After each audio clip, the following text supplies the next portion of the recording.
All right. Welcome to the January 25th, 2018 meeting of the Penfield Planning Board on PCTV, Channel 12. All right. Allison, would you please call the roll? Hetzke, Here. Knauer, Here. Tidings, Here. Burton, Here. Nersinger, Here. Sangster, Here. O'Connor, Here. Whitesar, Here. And streaming online. Streaming online too. Come on now. So Well, any way you want to 2018. watch us, you can watch us. 2018, we're changing the times. Okay, we got meetings from January 11th. Minutes. Meeting minutes There you from go. January 11th. Hopefully everyone's had a chance to review them. And Yeah, I move to approve the meeting minutes for the 11th all right. board hearing. We have a second. okay. Allison? Hetzke, Aye. Burton, Aye. Knauer, Aye. Tidings, Yes, I did review the meeting. Okay. Mr. Chairman. All right, Zach, if you want to go over the tabled applications. Sure thing. We're taking no action on item number 1 this evening. Moving on to item number 2, 1930 Empire Boulevard for the proposed 2-tenant store, commercial store with one tenant already identified as a Verizon retail store, second tenant to be determined. Board had a public hearing on this at the 11th. The tabling resolution had a number of items for the applicant to address. They have provided responses to everything that was asked for. This includes updating the site plan to show a 2-tenant label on the site plan for the building as opposed to multi-tenant. We did confirm that the rooftop units are covered by the parapet wall around the building. They have provided the town engineer with a draft version of the shared access agreement for the dumpster area that was discussed during the meeting. How does staff feel about that? And because that was something that they didn't want to tie in a specific location, right? Am With I the correct with dumpsters? that? Yeah. Well, yeah, For an exact easement location? They had it Did I laid read out that on right? the plan where it's basically, the board asked the question, it's taking place, a portion of it on the subject property and a portion of it on the neighboring property. The neighboring property being that of Baytown Plaza. Right. Since the site, the project site is under the same ownership as the plaza, they're kind of consolidating those services into one area that's a little more accessible for their refuse manager who's hauling this stuff away. The easement would allow both properties to access the dumpsters for their needs. Right, but That I help thought answer your that, question? No. I probably not. thought that the response stated that we have no issue with having an easement, but the specific location,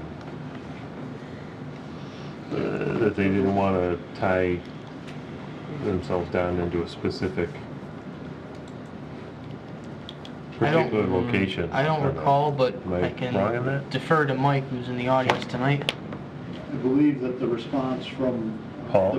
from Paul was that they would like the property to operate under blanket ingress, egress, and the waste and whatever, so that should any needs change in the future or whatever, they're not pinned down to that that's the only location for the dumpster to be, but that this site, the 1930 Empire Boulevard, would have refuse collection and a dumpster location afforded through the overall holdings of the plaza.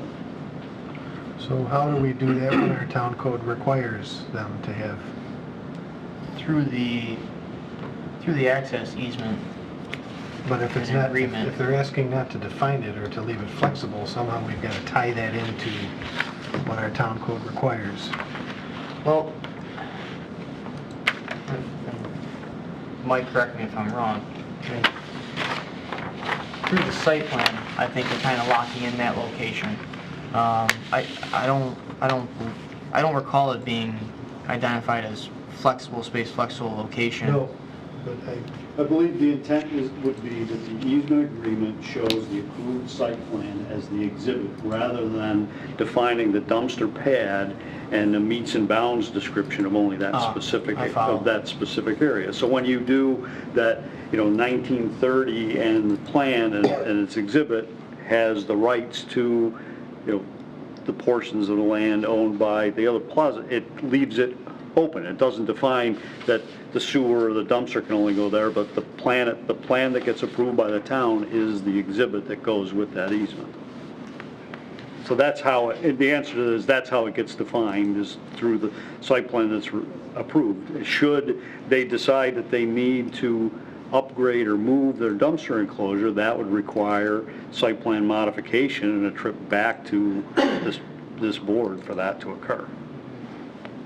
I apologize for not having all the answers. This typically doesn't happen a whole lot for a lot of our sites. If it's a general Yeah, this is a redevelopment of a unique- major area, yeah, we usually see kind of multiple buildings have their dedicated space, kind of like the redevelopment of the plazas. We saw that happen.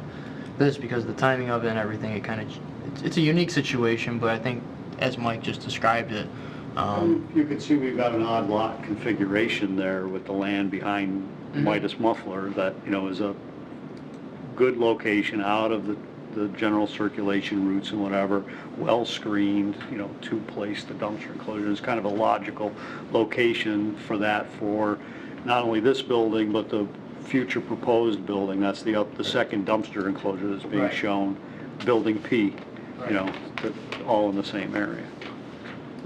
Okay. If you could just clarify, I thought that each one of those dumpster pads had one refuse container and one recycle container. Is that correct? That is correct? Yep, yep. Okay. All right. So you're suggesting that the two tenants in this application would share? Would share, One pad. The 6,000 square feet, Okay. retail uses don't generate, don't have need for multiple dumpsters for each tenant. Okay. Keep going. I didn't mean to, no, please, that's what we're here for, have a conversation. Moving on, gotta find my place. Access easement, we did send a letter on behalf of the board to the zoning board regarding the requested area variance for less setback. That has been issued and has been sent to the zoning board for their February 15th meeting. And a draft approval resolution along with a completed short EAF was provided for the board. One other item I need to point out is that on the tabling resolution, we also discussed the request to have the applicant explore enhancing the north side of the building. Originally, and Doug's going to pull them up now, originally on the right is what was presented at the public hearing for the north face of the wall. The board asked the applicant to, be creative, use some sort of architectural technique to, again, enhance that side of the building with either shadow lines or alternate color schemes, something to that nature. The applicant provided a written response along with the revised elevation on the left. It shows a new permanent structure added to that side of the building that could host the tenant signage, another location of tenant signage. As proposed, it would have 3 signs for each tenant, a total of 6 on the building, as proposed. That is subject to the zoning board's review. But the applicant felt that this would be a more desirable look for the building rather than using, false techniques to dress up the building. They wanted to have something more permanent there, to have a 4-sided look to the building. I'll open it up to the board to discuss how you feel about the response, the revision. So the zoning board might not be too keen on the additional signage. They're usually, Not with the size that they are, but I get what they're trying to do, to infuse some branding there and not just add some architectural elements for the sake of the viewpoint of the traffic going down the road. But I appreciate the fact that they ran some vertical panels of stone up the building to try to break up the texture and the color, and agreed. I guess we'll leave the issue of the size of the sign marquees to the zoning board. Yeah, none of us have run the numbers yet, but the first one obviously be the number of signs, and then if it passed that threshold for the size of the signs as well, it's something for the zoning board to look at. Obviously, it's a unique site, given the way it has frontage to Empire, it has frontage to the plaza. It's intended to create another access point to the plaza, so you kind of have almost a third frontage where the parking is intended. Other locations, we've done buildings that are single units, like the Chili's that was recently approved, and the zoning board went through that for multiple signage on the building. So It's certainly not unusual. You drive through Southern Parenton and into Victor, where they have a lot of retail pods, you're going to see a lot of this kind of thing, where there are signage on three sides of buildings that are closer to the road. Right. So we'll let the zoning board do what they have to with that decision. A sign permit application will be submitted for them to review at a later time once those details are finalized by the applicant. I guess one thing I would like to bring up just from experience and recent things I've noticed in the world with Verizon on that signage now, these are LED illuminated letters. There is one on Jefferson Road that was recently built. I drive by it frequently. From my viewpoint, it's quite a bright sign, and depending on how the board decides tonight, staff would recommend that the board could look at least the illumination factor of that sign with respect to the overall lighting of the parcel when that information becomes available, or defer that to a pre-Mylar item for the chairman to review prior to sign off on any plans. I think AJ should take a look at it. And Yeah. I know they're individual letters, but maybe we can get some simulated photometrics from that. Or just what the lumens are coming out of those LEDs. And what they're using to or something. illuminate. You want to see how far that spillage is. Right. Right. Just something to consider, given the way that these signs are starting to be illuminated now, so. Right. Do we have design specs for a sign? Not at this time, they're still specking out the final details of what that sign will be. It's kind of, I mean, in our design guidelines. no, not necessarily, because, tenants change over time, so Yeah. we try to accommodate what the tenant needs for their signage style and designs. But again, I'm just speaking from my experience recently about the light that these things can cast, and it wouldn't be unheard of for us to look at it as a pre-Mylar item prior to sign off on any plans. They still have a lot of work to do with their sign package and the zoning board, so it does allow time for us to review that as it evolves. Okay. Also Yeah, looks that's like they added some windows on that Yes. On the north side, elevation. At the east and west end. Yeah. So overall, board is supportive of the revised drawing for the building rendering. Yes. Even if zoning board, again, decides that maybe you don't get those letter signs on there, but I think it still is an attractive feature, is what I'm hearing. Yeah. Okay? Yeah. Yeah, I'm good. Terry? Yep. Board's supportive of, well, I'll move into the next step. Are there any other questions regarding this application? No. No.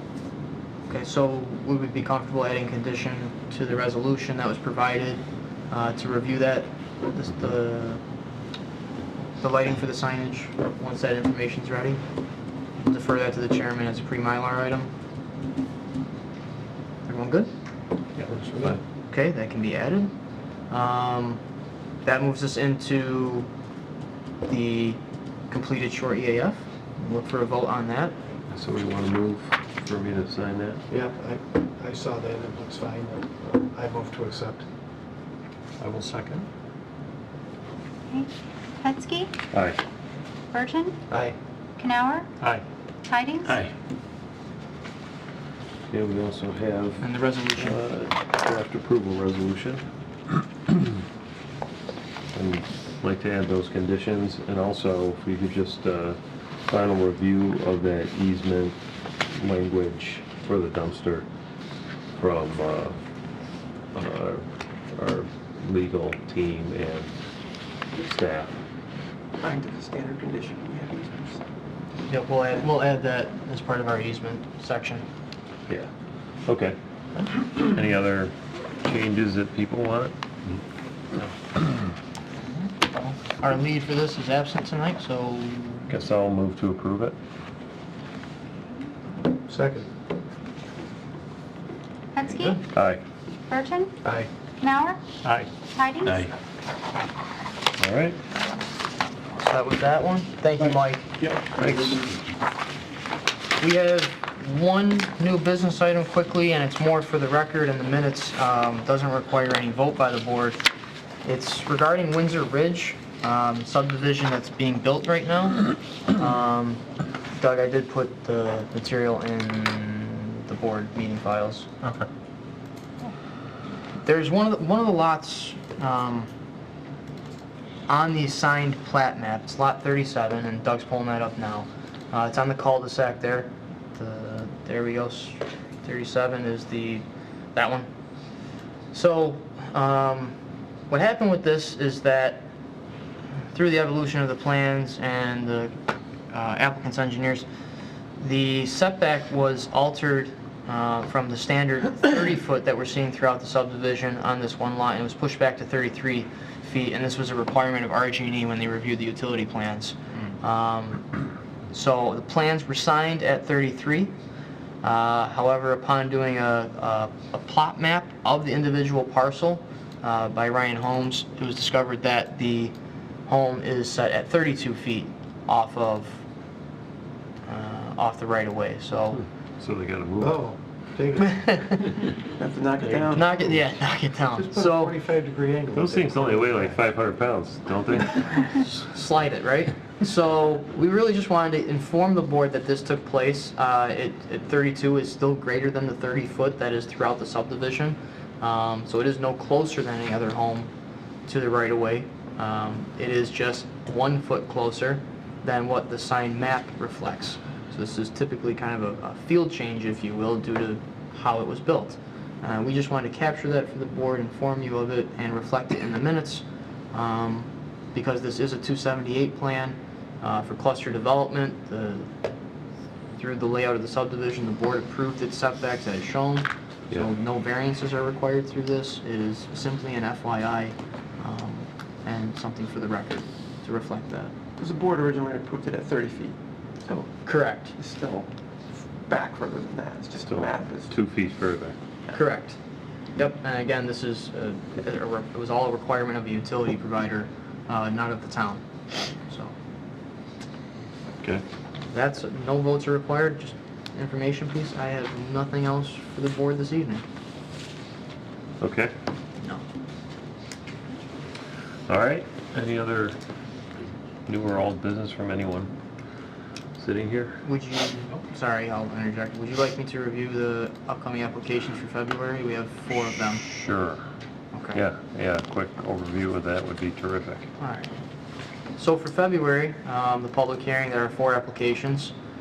The first one that we'll hear is Browncroft Community Church. We're just going to open the plans and give you a brief look. These will be uploaded for you prior to the meeting. They're proposing what was that addition? 2,300 square feet. Thank you very much. A 2,300 square foot building addition off what is the Northwest. northwest corner facing side of the building. It's just taking up some of the existing parking that's there. It clearly has a ton of parking on the site already, but it is a straightforward building addition to help with the activities that are taking place inside the building. So we'll hear that as a preliminary final site plan application. The next one is India Community Center. They're back for a new application for an activities building that is for members only and to support the campers program, to give them an activity space, a flex space if you will, for the campers' activities is their intent at this time. Has the look of it's a two-story building, one visible from the parking, with a walkout to the rear because of the slopes. Similar architecture to what's out there today. It's to the north of the existing building, which should help alleviate some of those noise concerns that were heard during the public hearing of the recent application that was heard by the board for expanding the camp itself and its conditional use permit. This would also be an expansion to the conditional use permit, but also site plan approval. Okay. All right. Next one, we have a sketch plan for a proposed daycare at the corner of Atlantic and Scribner. It's the property directly south of the middle school. And we're panning over to it now.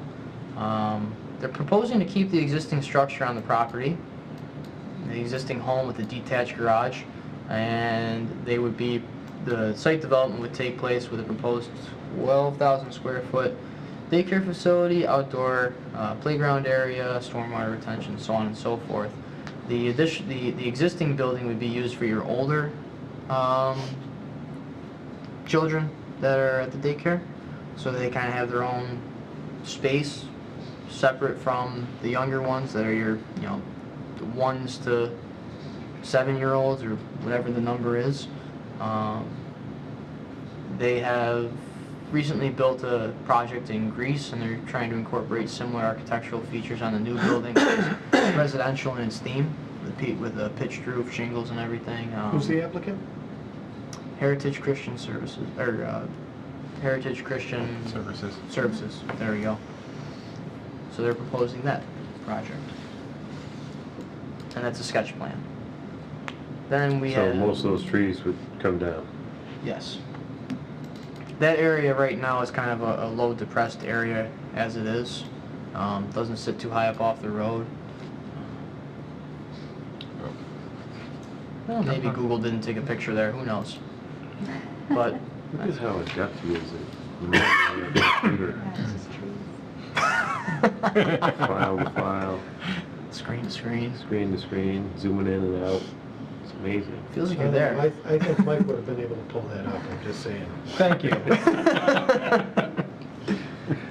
We'll move on to our fourth application for that meeting. Mike, you want to do it? That's fine. Last one is a subdivision application for the property next to the Daisy Flour Mill. They're proposing a 4-lot subdivision. It's one contiguous parcel today with 3 existing homes on it and a detached garage that previously received some zoning board variances for the setbacks of those homes, because this parcel that exists today was broken off from the Daisy Flour Mill years ago. The owner is now looking to bring it more into compliance by creating individual lots for those homes and leaving 1 lot remaining for a future structure in the future, but not proposed to build anything at this time. So we are seeing this as a preliminary final application for subdivision only.